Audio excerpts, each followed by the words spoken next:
આખી માહિતી આપી અને હવે અમે પ્રાચીન પીઠ સિદ્ધેશ્વર મહાદેવ છે ત્યાં જઈશું. અહીંયા રામ નામનો એક પથ્થર ધરે છે ત્યાં જઈશું, એના પણ હું તમને દર્શન કરાવીશ.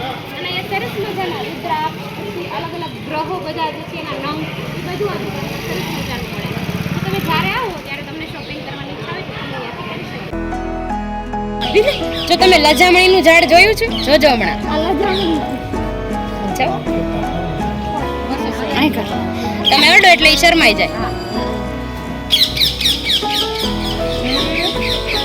એવું હોય તો આ છે ચામુંડામાનું મંદિર અને આ મૂર્તિ છે એ 151 કિલો સોનાથી બનેલી મૂર્તિ છે. તમે પણ દર્શન કરી લો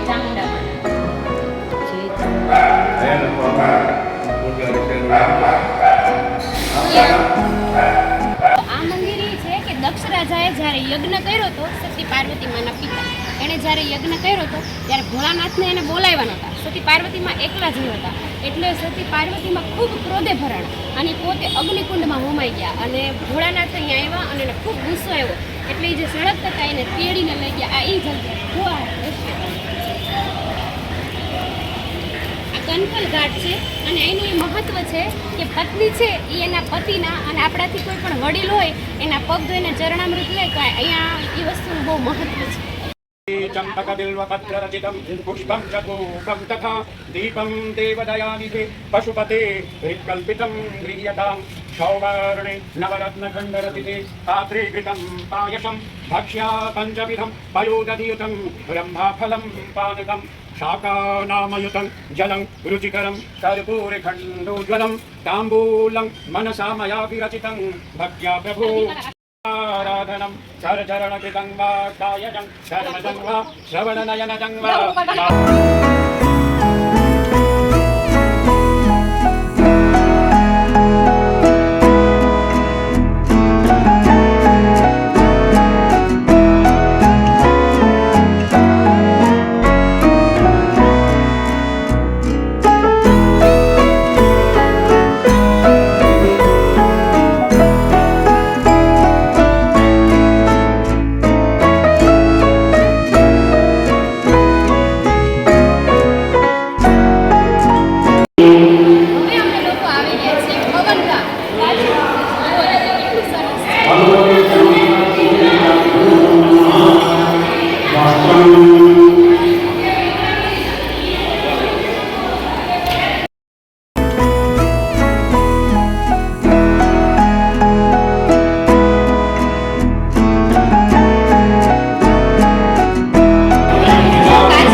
સમજે ના એ નથી તો જગન્નાથ આ જો અહીંયા બધા જ ભગવાનના લક્ષ્મીનારાયણ ભગવાન પછી આ શ્રી કૃષ્ણ અને રાધાજી અને આ શ્રી જગન્નાથ ભગવાન જગન્નાથ ભગવાનનું મંદિર છે આ. એના પર દર્શન કરાવો બધાને જગન્નાથ ભગવાન. પછી આ બદ્રીનારાયણ ભગવાન સરસ મજાની ગુફા બનાવેલી છે અને ગુફામાં આ બધા ભગવાનના દર્શન કરાવવામાં આવે છે. ભગવાન શ્રી કૃષ્ણનો જ્યારે જન્મ થયો તો એ દ્રશ્ય છે કેવું સરસ મજાનું છે.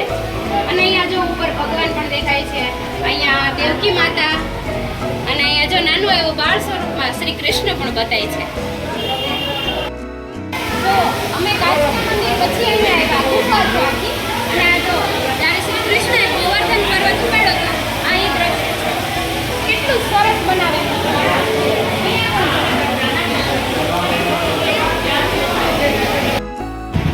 હવે અમે શાંતિકુંજ આશ્રમેથી જમીને આવી ગયા છીએ ભારત માતાનું મંદિર જે 7 માળનું છે.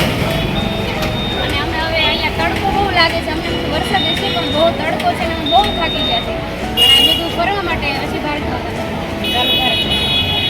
તો અમે ભારત માતાના મંદિરે આવ્યા છીએ. તમે મને દર્શન કરાવ્યા છે.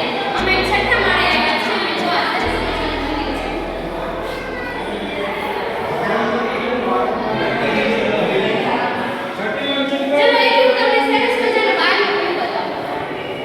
ભારત માતાના મંદિરે જઈએ પછી અમને બહુ તડકો લાગ્યો એટલે અમે જાંબુડાવાળો આઈસ્ક્રીમ ખાધો અને આઈસ્ક્રીમ ખાઈને હવે અહીંયા વૈષ્ણોદેવીનું મંદિર છે જોવો તો અમે ત્યાં આવ્યા છીએ.